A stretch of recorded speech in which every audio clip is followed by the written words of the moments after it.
Magandang gabi, Philippine Air Force. Alamin natin ang magiging lagay at taya ng panahon ngayong araw ng Miyerkules, July 8, 2026 at sa mga susunod na mga araw.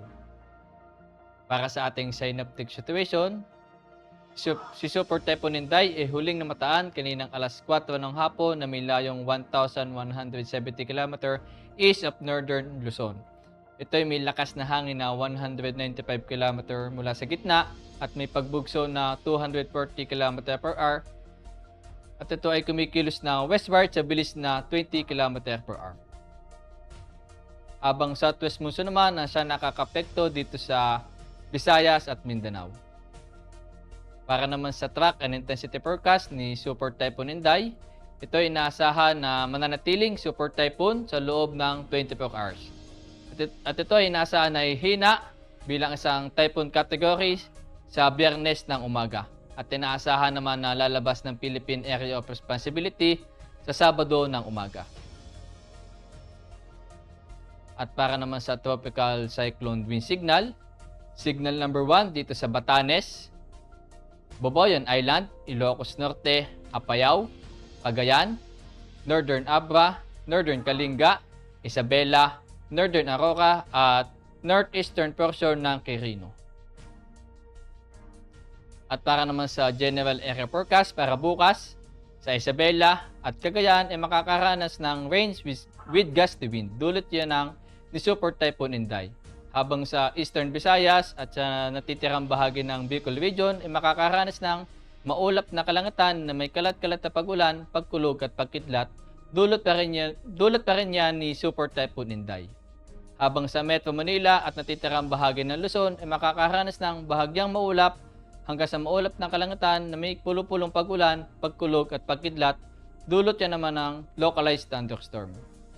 Habang sa Zamboanga Peninsula, Barm, Palawan, Antique, Iloilo, Guimaras, Negros Occidental, Negros Oriental, Lanao del Norte, Sultan Kudarat, Sarangani, at South Cotabato ay makakaranas ng maulap na kalangitan na may kalat-kalat na pag-ulan, pagkulog at pagkidlat. Dulot naman niya ng southwest monsoon. Habang sa natitirang bahagi ng Visayas at natitirang bahagi ng Mindanao ay makakaranas ng bahagyang maulap hanggang sa maulap na kalangitan na may pulo-pulong pag-ulan, pagkulog at pagkidlat. Dulot pa rin niya ng southwest monsoon.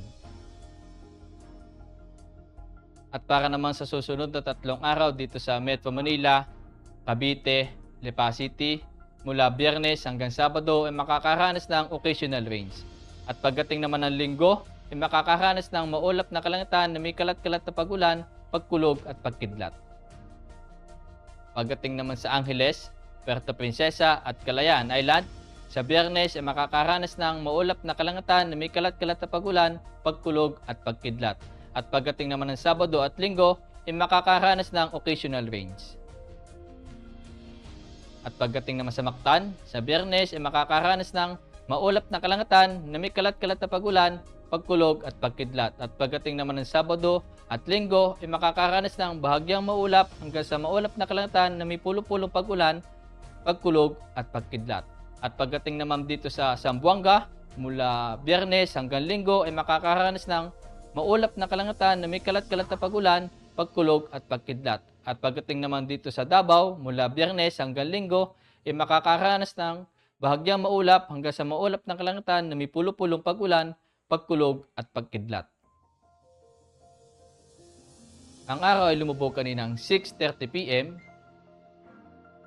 at sisikat bukas ng 5:33 AM. Para naman sa moon illumination, meron tayong 42% decreasing.